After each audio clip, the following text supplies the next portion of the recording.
La muerte de Marta. Capítulo 26. Y después de ese paréntesis de felicidad casi perfecta que duró algunos años, el cielo, envidioso, se acordó de nuestra familia, y ese Dios furibundo en el que creían mis ancestros descargó el rayo de su ira sobre nosotros, que tal vez sin darnos cuenta éramos una familia feliz e incluso muy feliz. Casi siempre pasa igual. Cuando la felicidad nos toca es cuando menos nos damos cuenta de que somos felices, y tal vez las alturas nos mandan nuestra buena dosis de dolor para que aprendamos a ser agradecidos, aunque esta es una explicación de mi mamá, que nada explica, y que no pongo como mía, ni suscribo, pero que sí escribo porque mientras la felicidad nos parece algo natural y merecido, las tragedias nos parece algo enviado desde afuera, como una venganza o un castigo decretado por potencias malignas a causa de oscuras culpas, o por dioses justicieros, o ángeles que ejecutan sentencias ineluctables.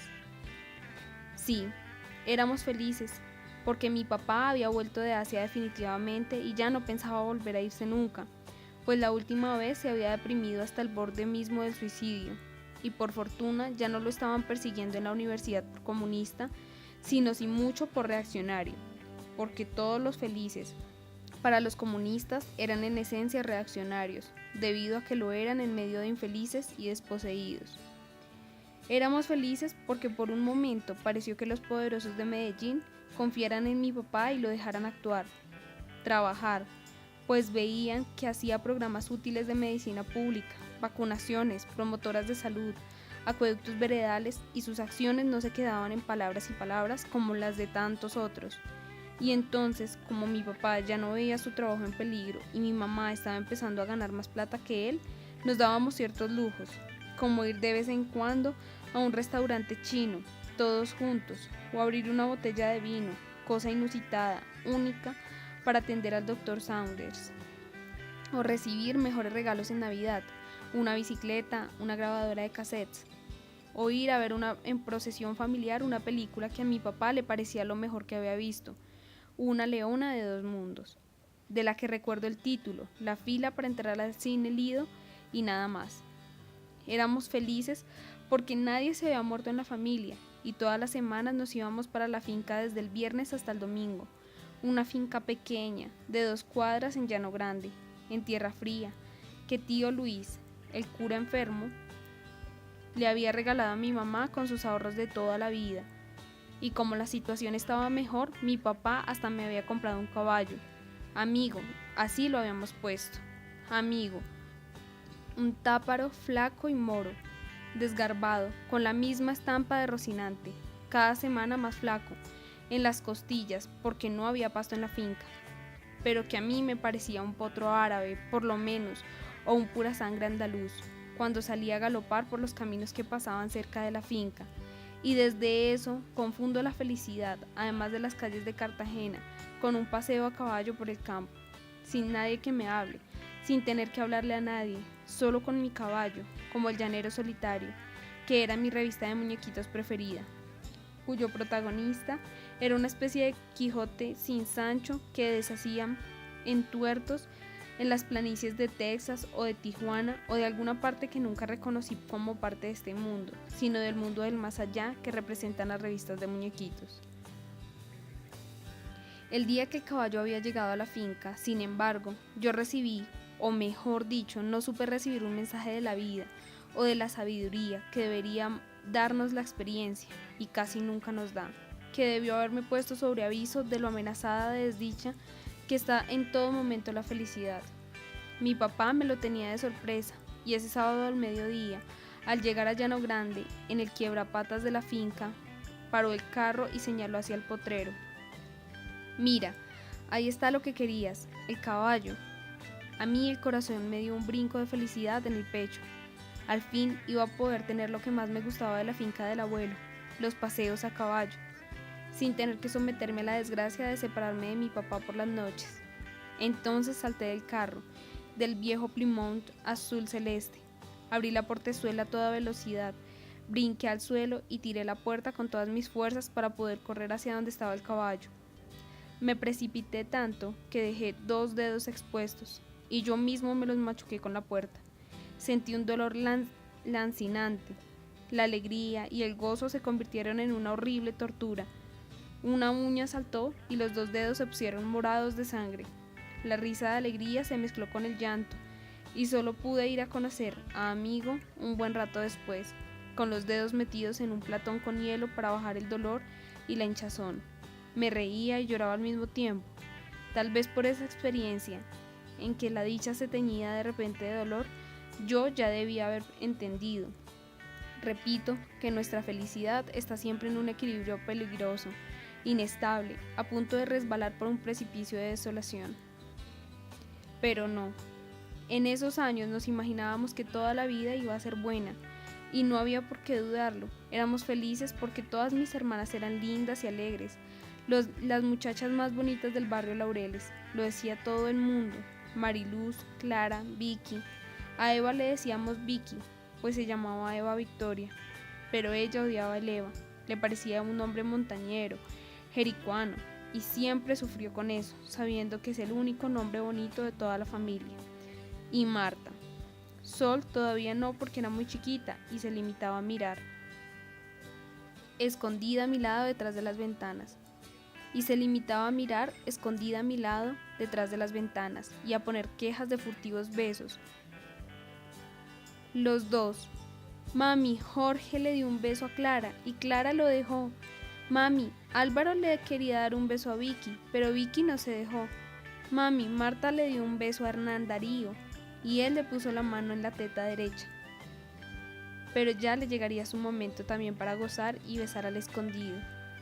Sí, mis hermanas eran las muchachas más bonitas de Laureles. Le pueden preguntar a quien quiera que las haya conocido a ver si no es verdad. Las más alegres y simpáticas y coquetas y characheras. Y la casa era un enjambre de jóvenes bachilleres y universitarios zumbando a toda hora como locos para conquistárselas, porque eran risueñas y bailarinas y ocurrentes, por lo que todos los muchachos de Laureles estaban como locos y hasta venían del centro y del poblado a verlas, solo a verlas de día, a hacerles la visita temblando de timidez, borrachos de miedo a ser rechazados. Y lo mismo por las noches, pues los viernes y los sábados después de medianoche iban apareciendo otra vez los visitantes del día, desesperados de amor, y el frente de mi casa se convertía en un sinfín de serenatas. Para Mari, de Fernando su novio, porque ella era fiel desde los 11 y nunca permitió que nadie más se le acercara, y si alguien más le llevaba serenata, lo paraba en seco y lo despachaba con protestas destempladas. Para Clara, de sus 2 novios y sus 20 pretendientes. Una vez le llevaron 4 serenatas en una misma noche, de 4 tipos distintos, la última con mariachis, a ver quién daba más por conquistar su acerado corazón, porque aunque no era infiel, sí era tan bonita que le quedaba imposible escoger entre tantos partidos perfectos, uno mejor que el otro cada vez. Uno de ellos, Santa María, hasta se suicidó de mal de amor. Para Vicky, de un tal Álvaro Uribe, muy bajito, que se moría por ella, pero ella no por él, porque le parecía muy serio y sobre todo muy bravo. Como usted no me hace caso, le dijo el hombre una vez, la voy a cambiar, y puso Vicky a su mejor yegua, porque a él le gustaban los caballos sobre todas las cosas, y decía, ahora monto en Vicky todas las semanas. Le llevaba las calificaciones para que ella las viera, 5 en todo, con los padres benedictinos. Pero en el penúltimo año de bachillerato lo expulsaron por culpa de mi hermana, no de Vicky, sino de Mariluz, que era mayor. Resulta que en el bazar de los benedictinos había que elegir la reina del colegio, y Mariluz era la reina de sexto, la de quinto, la de Álvaro, era otra, y hasta el último minuto iba ganando. No ganaba la más bonita, sino la que recogiera más plata, y la de quinto había recogido más porque el papá de Álvaro, caballista, era rico y había dado mucho. La suerte estaba echada, pero en el último minuto Mariluz le rogó a un rico, muy rico de Medellín, Alfonso Mora de la Hoz, y este le dio un cheque gordo, sustancioso. Cuando contaron la plata, ganaba la de quinto, sumando el efectivo, y Álvaro estaba feliz, pero el último papel que sacaron fue el cheque del rico riquísimo, y entonces la reina de sexto sumó más. Gritos de alegría para Mariluz. Entonces Álvaro, que nunca supo perder y aún no sabe, se paró en un pupitre y arengó a los alumnos del colegio en tono veintejuliero, se vendieron los padres benedictinos y los padres benedictinos lo expulsaron por incapaz de aceptar la derrota y las reglas de juego, y él tuvo que terminar el bachillerato en el Jorge Robledo, a donde iban a dar todos los echados de Medellín. Después Vicky se ennovió con otro Uribe, Federico, que no era pariente del anterior sino de otros Uribes, y al fin se casó con él. Cuando tenía que decidir, mi papá le dijo: mejor este, el otro es muy ambicioso y no sé si será fiel. Ninguno es fiel, pero en fin. Y para Marta, que como era la más joven de otra generación, ya no le traían serenatas con trío, que era una cosa de otras épocas, de viejos y veteranos, sino que a cierta hora se paraba un carro en la calle, abría la puerta y de repente, desde los parlantes de adentro, tronaban una batería y una guitarra eléctrica enardecida de música rock, con canciones de los Beatles o de los Rolling Stones, y después de los Carpenters, de Cat Stevens, David Bowie y de Elton John. Había ya entre mis 4 hermanas mayores un cambio de generación, y Marta era la primera que pertenecía a la mía, aunque yo en realidad no creo haber pertenecido a ninguna, pues cuando ella se murió me quedé sin influencia y sin generación. Tal vez por eso me dediqué a la música clásica, que era un terreno firme, el de mi papá, y tal vez por eso jamás he llevado una serenata, ni riesgos con tríos, bambucos o mariachis, pero ni siquiera con parlantes de carro y de música rock. Y ahora tengo que contar la muerte de Marta, porque eso partió en dos la historia de mi casa. Capítulo 27. Marta Cecilia para mi mamá, Tache para mi papá, Marta para nosotros los hermanos. Era la estrella de la familia. Desde chiquita se había visto que no había entre todos nosotros ninguna más alegre, ni más inteligente, ni más vital. Y les juro que había competencia, y muy dura, con las otras hermanas. Empezó a los 5 años, tocando el violín, e iba de tarde en tarde al conservatorio, donde un profesor checo, Josef Matza, un extraordinario violinista, que había llegado a ser concertino de la ópera de Friburgo, quien decía que llevaba años sin ver tanto talento como el que veía en Marta. Matza, perdido en esos trópicos, dirigía los fines de semana la banda de la universidad. Mi papá nos llevó a oírla algunos domingos al Parque de Bolívar y tocó todo lo que aquí se podía tocar con nuestra pobre orquesta. Acabó alcoholizado, amargado, y sus alumnos lo recogían en la madrugada por las calles de la ciudad, pero hasta los mendigos lo cuidaban y decían: el maestro está borracho, déjenlo dormir. El maestro Matza, en sus clases, les decía a sus pupilos, mirando su instrumento con amorosa rabia: es mi íntimo enemigo. Tal vez por eso mi hermana Marta se aburrió del violín cuando llegó a los 11 años, pues le parecía que era un instrumento muy triste, que exigía una entrega total del tiempo, de la vida, y hecho para tocar música antigua, decía mi hermana. Y ella era muy de ahora, de los tiempos del rock.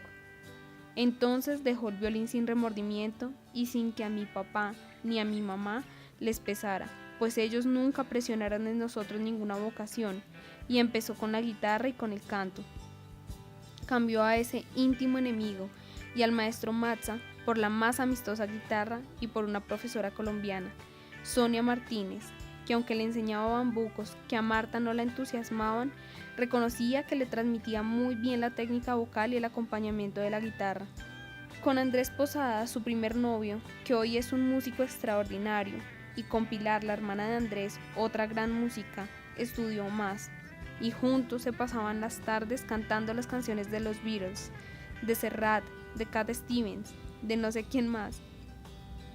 Ya a los 14 años empezó a cantar y a tocar en un conjunto, el cuarteto Ellas, donde cantaba también otra música extraordinaria, Claudia Gómez, y Marta fue la primera de la familia que ganó premios de farándula, en realidad la única, y salía en la prensa y en algunos programas de televisión.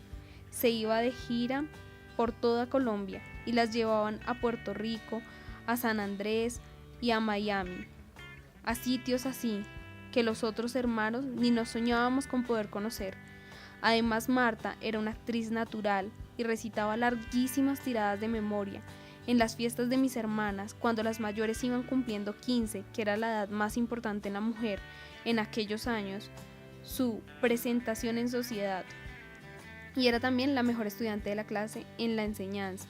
Y sus compañeras sentían por ella adoración, porque no era una nerda antipática, sino una estudiante alegre a la que le bastaba oír una vez una lección para aprendérsela, sin tener que estudiar.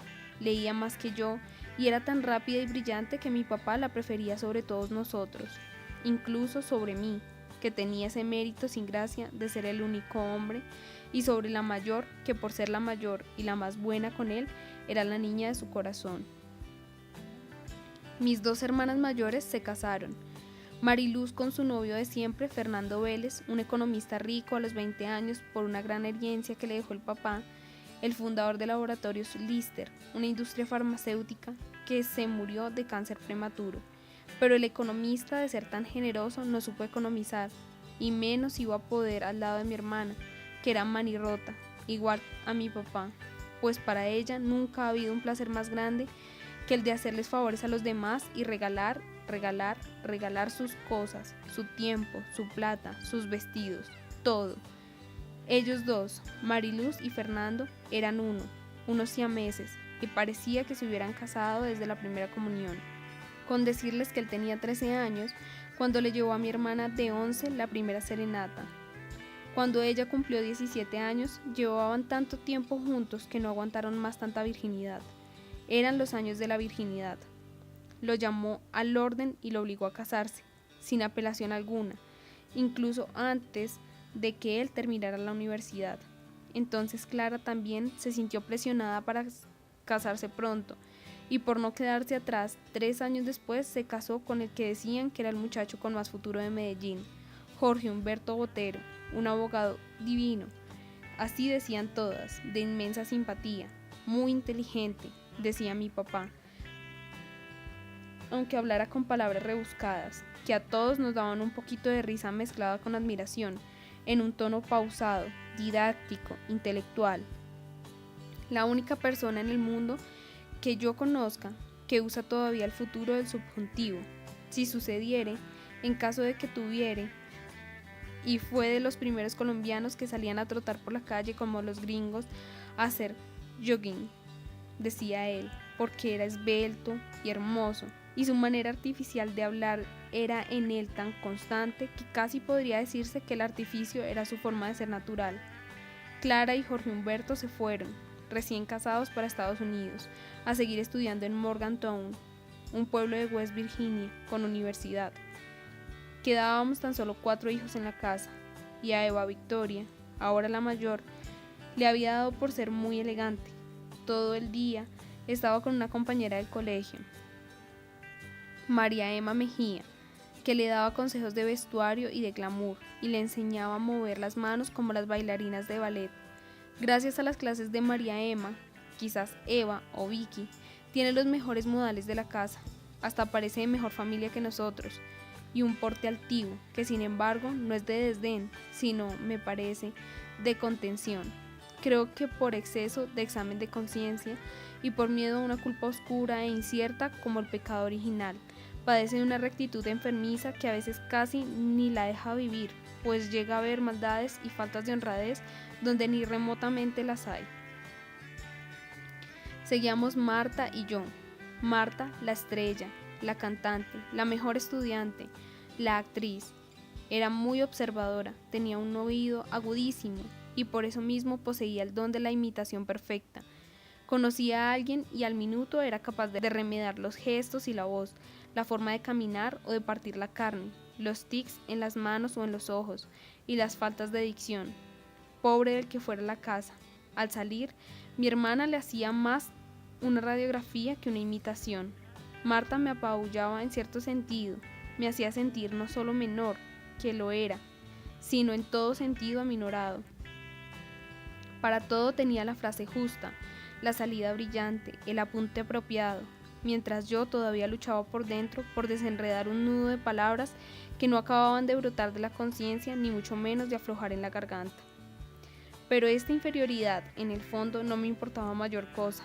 pues yo, de entrada, me había rendido ante su superioridad, y además estaba refugiado en los libros, en el ritmo sereno de los libros y en las conversaciones serias y lentas con mi papá, para despejar dudas físicas y metafísicas, y que mi hermana fuera superior era una evidencia sobre la que no había dudas ni competencia posible, como comparar el morro de pan de azúcar con el nevado del Ruiz.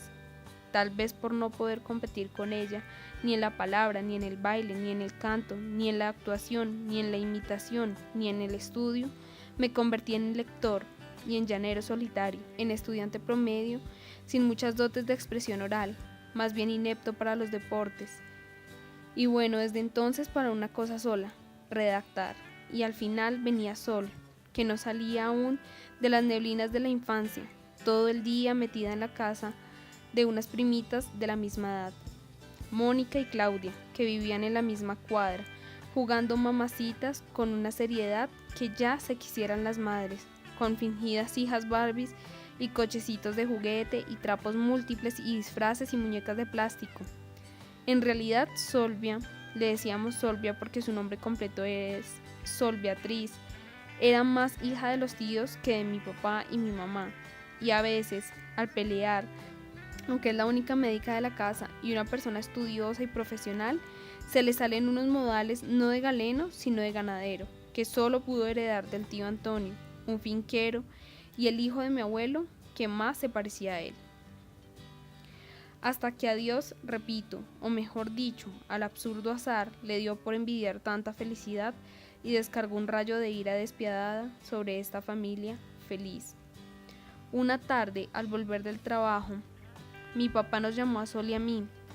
Estaba serio, más serio que nunca, pero no de mal genio, sino con una mirada de profunda preocupación, como con un entripado, habría dicho mi mamá, y con los tics alborotados en las manos y en la boca, signo de que el nerviosismo había dado su golpe de estado en él. Algo muy raro debía estar pasando, pues nunca hacíamos nada así. Sus llegadas solían ser lluvias de alegría, carcajadas, bromas o música sombría y reparadora, lectura ritual. Nada de eso esta vez. Que vengan a dar una vuelta en el carro conmigo, dijo seco y terminante. Él iba manejando y después de dar muchas vueltas por las laberínticas calles de Laureles, paró en un callejón solitario, ya cerca de la América, llegando a la calle San Juan. Apagó el carro y empezó despacio, girándose para mirarnos a los ojos. Les tengo que decir algo muy duro y muy importante. El tono era doloroso y mi papá hizo una pausa para tragar saliva. Tienen que ser muy fuertes y tomarlo con calma. Miren, es difícil de decir. Marta está muy enferma. Es una enfermedad, se llama melanoma. Es un tipo de cáncer en la piel. Yo, en vez de dominarme, salté como un resorte y dije lo peor, que fue lo primero que se me ocurrió. ¿Entonces se va a morir? Mi papá, que no quería oír eso, ni menos pensarlo, porque era lo que más temía y lo mejor que sabía, en lo más hondo de él, que irremediablemente iba a ocurrir, se enfureció conmigo. Yo no he dicho eso, carajo. La vamos a llevar a Estados Unidos y puede que se salve. Vamos a hacer todo lo humanamente posible para salvarla. Ustedes tienen que ser fuertes y serenos y tienen que ayudar. Ella no sabe lo que tiene y ustedes tienen que tratarla muy bien y no decir nada, al menos por ahora, mientras la preparamos. La medicina ha progresado mucho y si existe alguna posibilidad la vamos a curar.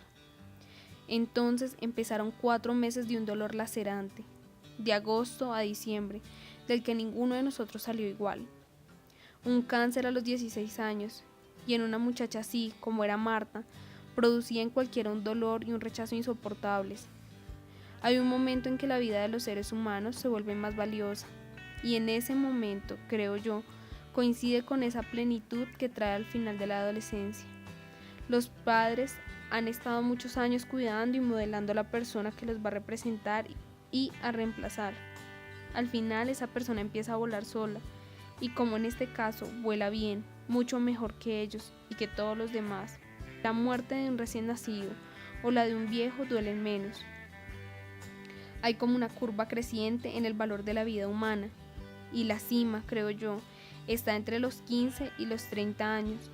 Después la curva empieza lenta, otra vez a descender, hasta que a los 100 años coincide con el feto y nos importa un pito. Capítulo 28.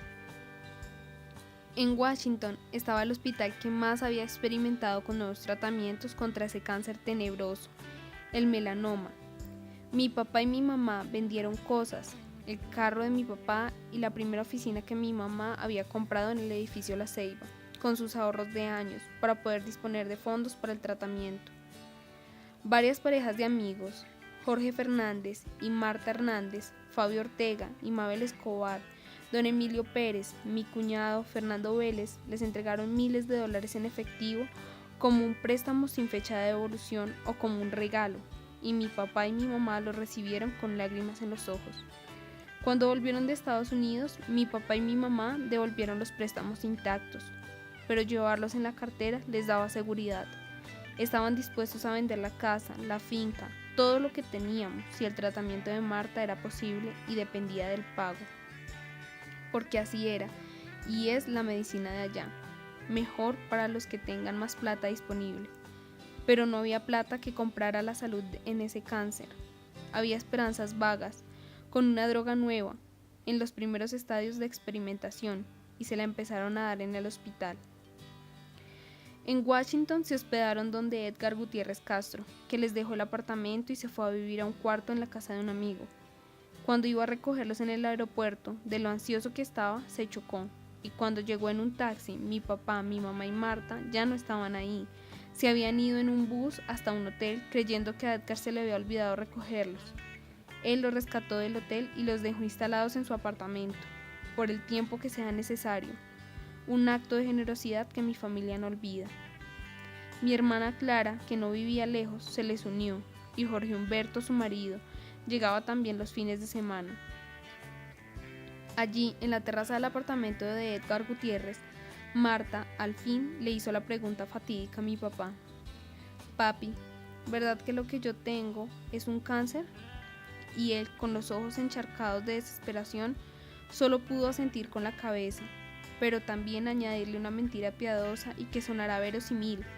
Era cáncer, sí, pero como era de la piel, la cosa era superficial y muy tratable. Él no creía que se fuera a morir. Mi papá quería que ella ayudara con su ánimo a una improbable curación, y ella ya nunca más les volvió a preguntar. Desde ese día supo controlar su dolor y envolver en una remota esperanza sus ganas de no desesperarse jamás. De hecho, intentó ser feliz hasta el final. Un fin de semana la llevaron de paseo con autorización del hospital a conocer Nueva York. Fueron con Clara y estaban paseando por Manhattan cuando a Marta le dio un mareo terrible y un desmayo, con taquicardia. Tuvieron que llamar a una ambulancia y volver en ella hasta Washington. Ese solo regreso de afán en ambulancia les costó lo mismo que habían recogido por la venta del carro de mi papá. No era nada, era una reacción a la droga, que era un químico muy fuerte, tal vez los primeros tipos de quimioterapia. Al fin, en el hospital, cuando encontraron que Marta ya tenía metástasis, les dijeron que lo único que se podía hacer era esperar a ver los efectos de la nueva droga, que podían llevarse las dosis a Colombia e ir mandando cada semana los exámenes de laboratorio al hospital, donde serían analizados por los especialistas y, si era el caso, por teléfono les darían más indicaciones. Cuando Clara fue a llevarlos al aeropuerto, el día del regreso se despidió de Marta con un beso largo, con un gran abrazo. Marta le dijo que tenía miedo y Clara se rió de ella, que no fuera boba, que todo iba a salir bien, y se lo decía con una falsa sonrisa feliz. Al volver hacia el estacionamiento, después de dejarlos en emigración, Clara sintió que algo caliente le rodaba por los muslos, un líquido caliente. Fue corriendo al baño. Tenía una hemorragia incontenible, ríos de sangre que le rodaban de la vagina hasta el suelo, y tuvo que ir al hospital, a otro, el de su pueblo, para que se la pudieran restañar, haciéndole un curetaje, y hasta tuvieron que ponerle suero y transfusiones. Tal vez, dijeron los médicos, estaba embarazada sin saberlo y había tenido un aborto espontáneo. Era explicable, dijeron, por su inmenso dolor. Cuando volvieron de Estados Unidos, Marta se fue extinguiendo día tras día, muy despacio, paso a paso, como para que todos pudiéramos ver muy bien de qué manera la muerte se iba tomando su cuerpo, centímetro a centímetro, en una muchacha linda de 16 años, casi 17, que un año antes era la imagen de la vitalidad, de la salud y de la alegría, la figura perfecta de la felicidad. Se fue poniendo cada día más pálida y más delgada hasta quedar en los huesos, cada día más adolorida y más indefensa, y más frágil, hasta que casi se evaporó.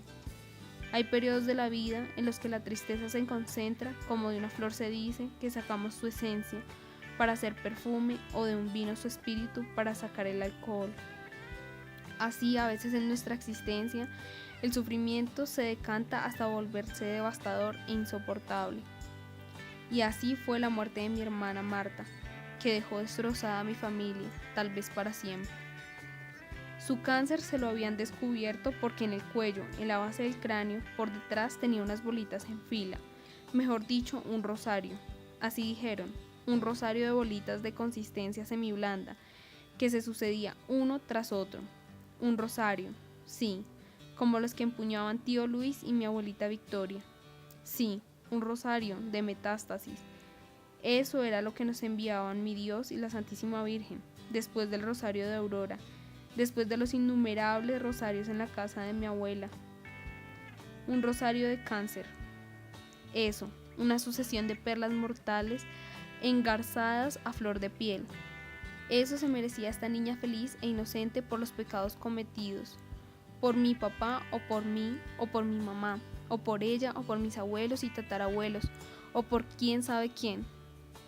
Marta estaba en las mejores manos, con lumbreras médicas del mundo, primero en Washington y luego en Medellín, con los amigos y compañeros de mi papá en la Facultad de Medicina de la universidad, el doctor Borrero, que era un sabio, el mejor internista de la ciudad, un pozo de ciencia que había salvado a miles de viejos y de niños y de jóvenes de todas las dolencias, de las enfermedades más graves, de cáncer de pulmón, de insuficiencia cardíaca o renal, pero que no podía hacer nada por Marta. El doctor Borrero iba todas las tardes a la casa y no ayudaba solamente a Marta a paliar sus dolores, sino sobre todo a mi papá y a mi mamá, para que no se enloquecieran de pesar.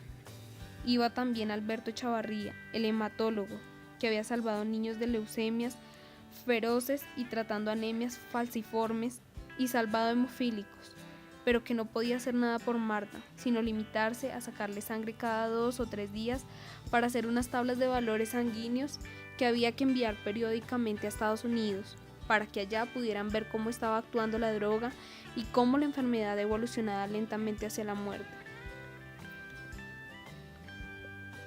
Estaba Eduardo Abad, gran neumólogo, tío de mi papá, que curaba tuberculosos y enfermos de neumonía, pero que solo podía constatar el avance de las metástasis también en los pulmones de Marta. Y el doctor Scorsia, el cardiólogo más destacado, que había sacado de la muerte infartados, que había hecho cirugías de corazón abierto, que se estaba preparando para los primeros trasplantes, pero que tampoco podía hacer nada por el corazón de Marta, que semana tras semana se comportaba peor y empezaba a tener arritmias y taquicardias y espasmos momentáneos y cosas así, porque quizá ya las metástasis habían llegado también allí, como al hígado, como a la garganta, como al cerebro, y eso fue lo peor. Mi papá a veces se encerraba en la biblioteca y ponía a todo volumen una sinfonía de Beethoven o alguna pieza de Mahler, sus dolorosas canciones para niños muertos, y por debajo de los acordes de la orquesta que sonaba con tutti, yo oía sus sollozos, sus gritos de desesperación y maldecía al cielo y se maldecía a sí mismo, por bruto, por inútil, por no haberle sacado a tiempo todos los lunares del cuerpo, por dejarla broncear en Cartagena, por no haber estudiado más medicina, por lo que fuera, detrás de la puerta cerrada con seguro.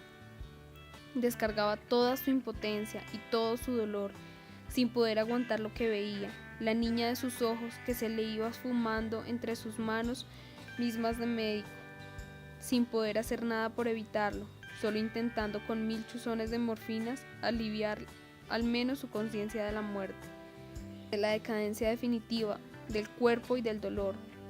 Yo me sentaba en el suelo al lado de la puerta, como un perrito al que su amo no deja entrar, y oía sus quejidos que se filtraban por la ranura de abajo, que le salían a él de adentro, de muy hondo, como del centro de la tierra, con un dolor incontenible, y luego al fin cesaban, y seguía la música otro rato, y él salía otra vez, con los párpados enrojecidos y con una sonrisa postiza en la cara, disimulando el tamaño sin fin de su dolor, y me veía ahí. ¿Qué estás haciendo ahí, mi amor?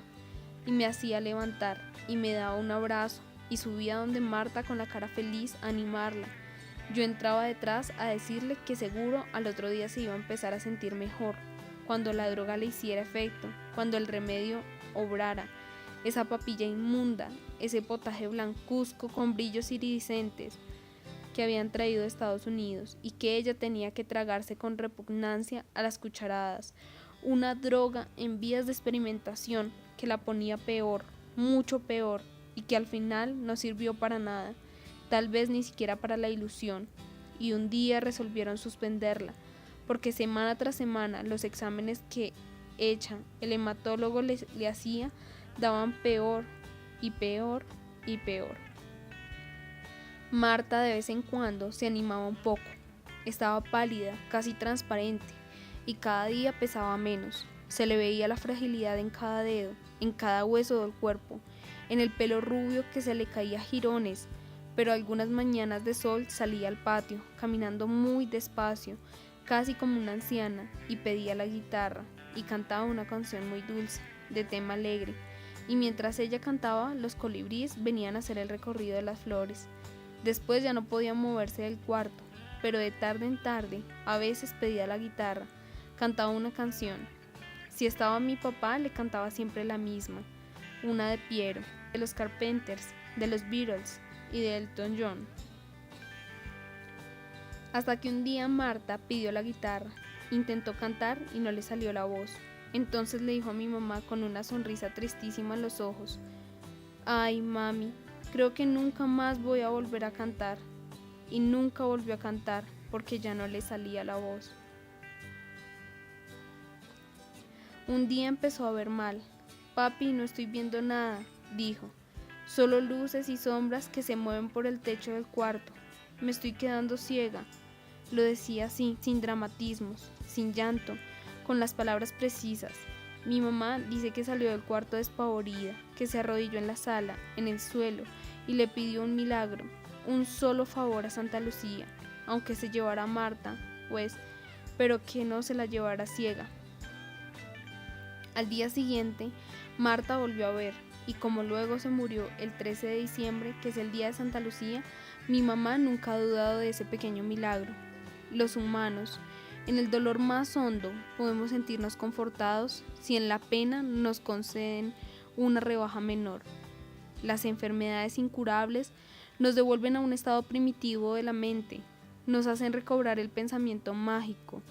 Como no comprendemos bien el cáncer, ni lo podemos tratar, y mucho menos en 1972, cuando Marta se murió, atribuimos su súbita aparición incomprensible a potencias sobrenaturales. Volvemos a tener ideas supersticiosas, religiosas. Hay un Dios malo o un demonio que nos envía un castigo bajo la forma de un cuerpo extraño, algo que invade el cuerpo y lo destruye. Entonces se le ofrecen sacrificios a esa deidad, se le hacen promesas: dejar el cigarrillo, ir de rodillas hasta Girardota y besarle las llagas al Cristo milagroso, comprarle una corona de oro engastada en piedras preciosas a la Virgen. Se le recitan plegarias, se exhiben muestras de humillación en medio de las peticiones. Como la enfermedad es oscura, creemos que solo algo aún más oscuro la podrá curar. Así, por lo menos, ocurría entre algunas personas de la familia. Y en la desesperación, cualquier opción era posible, que había una médium en Belém que había hecho curaciones milagrosas. Tráiganla. Que un chamán del Amazonas había obrado prodigios con un menjurje hecho a base de raíces. Que se lo tome. Que hay una monja o un cura que tienen comunicación directa con el Señor y Él atiende sus súplicas. Que vengan y recen y les daremos limosna. No solo la droga de Washington se ensayó en mi casa. Todo lo ensayaron, desde brujos hasta bioenergéticos, hasta ritos religiosos de todas las pelambres sin descartar la extrema unción, aunque con un fondo de desesperación más que de confianza, más que de desconfianza. Todo lo intentaron, pero nada sirvió de nada. Mi papá, obviamente, no creía en esas magias, pero dejaba que las otras personas de la familia probaran con lo que quisieran, siempre y cuando los tratamientos sugeridos no fueran ni dañinos ni molestos para Marta. Él sabía muy bien lo que estaba pasando y podía pronosticar también lo que iba a pasar. Y ya, el mismo doctor Borrero, el internista que veía a mi hermana, lo había dicho desde agosto, con una brutalidad que tenía mucho de generosidad, porque al menos no creaba falsas expectativas. La niña estará muerta en diciembre, no hay nada que hacer. Al caer la tarde, todos los días menos los fines de semana en que la reemplazaba mi hermana Mariluz, llegaba a mi casa la tía Inés, hermana de mi papá. Como no le bastaba a veces, venía también por la mañana. Viuda, y como se dice, más buena que el pan, era una mujer madura, dulce y discreta, cariñosa sin empalagos, que se había dedicado solamente a hacerles el bien a los demás. Desde que Marta volvió de Estados Unidos, se dedicó a cuidarla todas las noches, sin falta, con un descanso la noche del sábado y del domingo, en que para cuidarla se turnaban mis hermanas mayores, Mariluz y Clara, desde noviembre, cuando volvió de Morgantown. Mis hermanas iban adelgazando al mismo paso que Marta, y al final quedaron casi de su mismo peso, Clara de 35 kilos y Mariluz de 36. Mientras que mi papá, por una reacción contraria, en 3 meses subió 2 tallas de camisa y una de vestido, pues no paraba de comer y terminó redondo como un barril. A Marta le gustaba mucho la compañía de la tía Inés, porque ella sabía tratar a los enfermos y hablaba poco. Si se desvelaba por la noche y quería que le hablaran, la tía le contaba algo. Le contaba, por ejemplo, la historia de su marido, Olmedo, que había muerto mientras huía de los pájaros conservadores que lo estaban persiguiendo para matarlo por el hecho de ser liberal, y la historia de su cuñado, Nelson Mora, el mejor amigo de mi papá, que había sido asesinado por los pájaros conservadores en el norte del valle, cerca de Sevilla. La tía Inés había sido feliz muy pocos años, pero había alcanzado a tener 2 hijos, Lida y Raúl. Mientras la acompañaba y cosía, pensaba que Dios le había dado a ella más que a Marta, que solo había alcanzado a tener 2 novios, Andrés Posada y Hernán Darío Cadavid, pero no marido, ni hijos. Marta le consultaba sobre ellos, porque a estas alturas no estaba segura de a cuál de los 2 querer, pues los 2 le gustaban por igual, Andrés porque era un gran músico y Hernán Darío porque era hermoso, hasta que ya no se hizo más conflictos y decidió quererlos a los 2. Andrés y Hernán Darío iban todos los días a la casa, en horarios distintos al principio, Andrés por la mañana y Hernán Darío por la tarde, hasta que ya en el último mes iban al mismo tiempo y uno le cogía una mano por el lado derecho y el otro la otra por el izquierdo. Andrés le cantaba canciones de Serrat, Hernán Darío la hacía reír. Mi hermana le explicaba a la tía Inés que se sorprendía un poco al ver esa escena, aunque le parecía hermosa, de qué manera los quería a los 2. Una noche, mientras la tía Inés iba tejiendo el tapete que ella y mis hermanas cosieron durante esos meses de vigilia y que todavía conserva como un tesoro, Marta le explicó que Andrés era su amor del alma, el espiritual, y que Hernán Darío era el amor del cuerpo, el pasional, así lo recuerda mi tía, y que le gustaba tenerlos a los 2. Era como si Marta hubiera leído a Platón, ese diálogo que a mi papá tanto le gustaba, sobre el amor, que algún día él me leyó en voz alta, años después, donde se habla de las 2 diosas del amor, pandémica y celeste, que son como una constante de nuestra psiquis más honda, de esa alma ya formateada que traemos al mundo al nacer, gracias a la cual todos nos entendemos y por la cual todo conocimiento tiene algo de recuerdo imperfecto. Una noche de domingo, como todas las noches de domingo, mi hermana Mariluz estaba acompañando a Marta en la madrugada. Mariluz era muy joven, se había salido del colegio para casarse con Fernando, sin terminar el último año de bachillerato. Tenía 20 años, pero ya tenía un hijo, Juanchi, que era el nieto mayor y la nueva adoración de mi papá, su única alegría y su mayor consuelo en esos meses de desgracia. A los 10 meses de la muerte de mi hermana, tuvo también una niña, a la que le pusieron el mismo nombre de ella, Marta Cecilia, y que heredó como por arte de magia su alegría y su dulzura. Después de la muerte de su hija, mi papá volcó sobre los nietos ese inmenso amor perdido y les dedicó días y noches enteras. Les escribió poemas y artículos y definió el amor por ellos como algo superior al amor mismo, en páginas tan exaltadas que llegaban casi al límite de la cursilería. Pero esa madrugada de domingo, mi hermana enferma, antes del amanecer se despertó muy mal, con náuseas, y tuvo un ataque de vómito sobre las sábanas. Mariluz vio el vómito y se alarmó, salió corriendo a despertar a mi papá. ¡Ay, papi, rápido, vení, que Marta vomitó el hígado! A mi papá, tal vez por primera vez en muchos meses, le dio risa. Mi amor, imposible, el hígado no se vomita. Sí, papi, sí, vení verás, que allí lo tengo, gritaba Mariluz. Mi hermana mayor había puesto el hígado en una vasija blanca, metálica, donde se ponían las agujas hervidas para las inyecciones. Era una masa roja, porosa, del tamaño de un puño. Lo que pasaba era que Marta en los últimos días lo único que aceptaba comer era sandía. No recibía ninguna otra comida que no fuera sandía, porque no le pasaba. Tanto que nuestros tíos de Cartagena, Rafa y la Mona, enviaban cada semana montones de sandías, patillas decían ellos, para que Marta pudiera comer de las mejores del país. Y lo que había vomitado era un trozo de sandía que parecía un hígado. Tal vez fue la única vez en esos meses que nos pudimos reír por la inocencia de Mariluz, que aunque era ya una señora con un hijo a cuestas, seguía siendo una niña de 20 años. Las sandías no venían solas, sino que todos los viernes llegaban con mi prima Nora, que tenía la misma edad de Marta, era su mejor amiga, y todos los viernes los tíos la mandaban en avión para que pasara con ella el fin de semana. Ahí te mando lo mejor que tengo, le decía el tío Rafa a mi mamá, y Nora llegaba con su muda de ropa y la caja de patillas. Muchas amigas de Marta tenían detalles así, como mi hermana había dicho que su flor preferida eran las rosas rosadas, las que después mi papá se dedicaría a cultivar 20 años más, como en una oración privada con su hijita muerta. Varias personas le llevaban una cada día. Lara Emma Olarte, una compañera del colegio, y también sus dos suegras, María Eugenia Posada, la mamá de Andrés, y Raquel Cadavid, la mamá de Hernán Darío. Capítulo 29. Marta empezó a ver mal a principios de diciembre. El neurólogo dijo que había ya metástasis en el cerebro, que probablemente en algún momento había obstruido alguna sinapsis en la zona de la visión,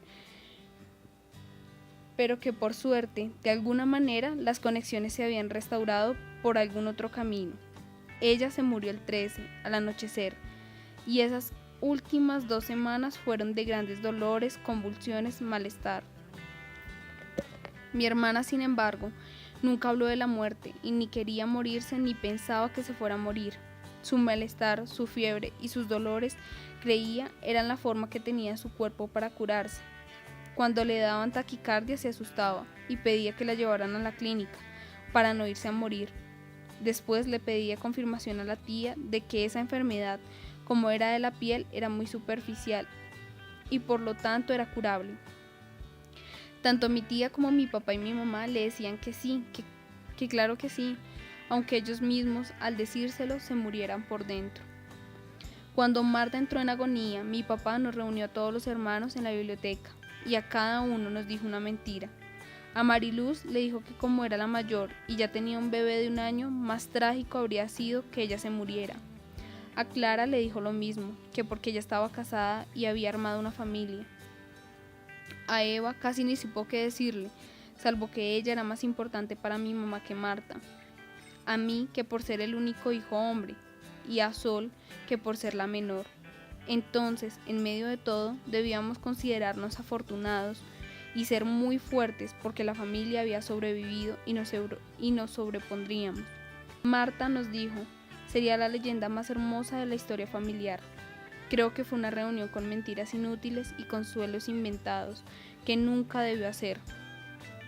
El día de su muerte, en el cuarto, estaban además de mi papá y mi mamá, la tía Inés, Hernán Darío, el novio carnal que ese día se había peluqueado, y Marta siempre decía que los hombres recién motilados traían mala suerte, y el doctor Jaime Borrero, que durante 6 meses fue a verla todos los días, sin cobrar un centavo, sin hacer otra cosa que intentar atenuar sus sufrimientos y los nuestros. Él siempre me decía, usted tiene que ser fuerte y ayudarle a su papá que está destrozado, sea fuerte y ayúdele. Yo decía que sí con la cabeza, pero no sabía cómo ser fuerte, ni mucho menos cómo podría ayudarle a mi papá. Mi papá lo único que hacía era ponerle morfina y más morfina a mi hermana.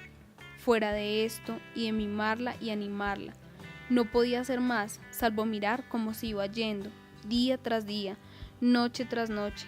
La droga le daba una sonrisa de serenidad en la cara a mi hermana, pero cada día necesitaba más y más para estar bien algunas horas.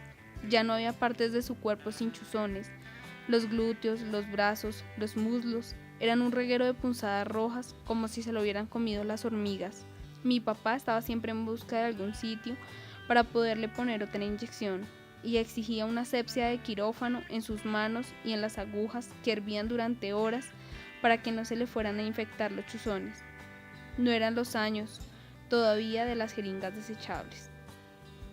Esa última tarde, cuando el doctor Borrero dijo que Marta estaba agonizando y autorizó a mi papá que le pusiera más morfina, una dosis muy alta para que no sufriera, ocurrió algo casi absurdo. No había una aguja hervida desinfectada, y mi papá se enfureció con mi mamá y con la tía Inés, y tronaba porque no había una aguja limpia que sirviera para ponerle la morfina a su hija, carajo. Hasta que el doctor Borrero, muy dulce pero firme, le tuvo que decir: Héctor, eso ya no importa. Y por primera y última vez en esos 3 meses de morfina, mi papá cometió la falta de higiene de ponerle a mi hermana una inyección sin la jeringa ni la aguja hervida. Cuando acabó de entrar el líquido, mi hermana, sin decir una palabra y sin abrir los ojos, sin convulsiones ni ronquidos, dejó de respirar. Y mi papá y mi mamá, al fin, después de 6 meses de estarse conteniendo, pudieron echarse a llorar delante de ella. Y lloraron y lloraron y lloraron. Y todavía hoy, si él estuviera vivo, lloraría al recordarla, tal como mi mamá no ha dejado de llorar, ni ninguno de nosotros si lo vuelve a pensar, porque la vida, después de casos como este, no es otra cosa que una absurda tragedia sin sentido para la que no vale ningún consuelo.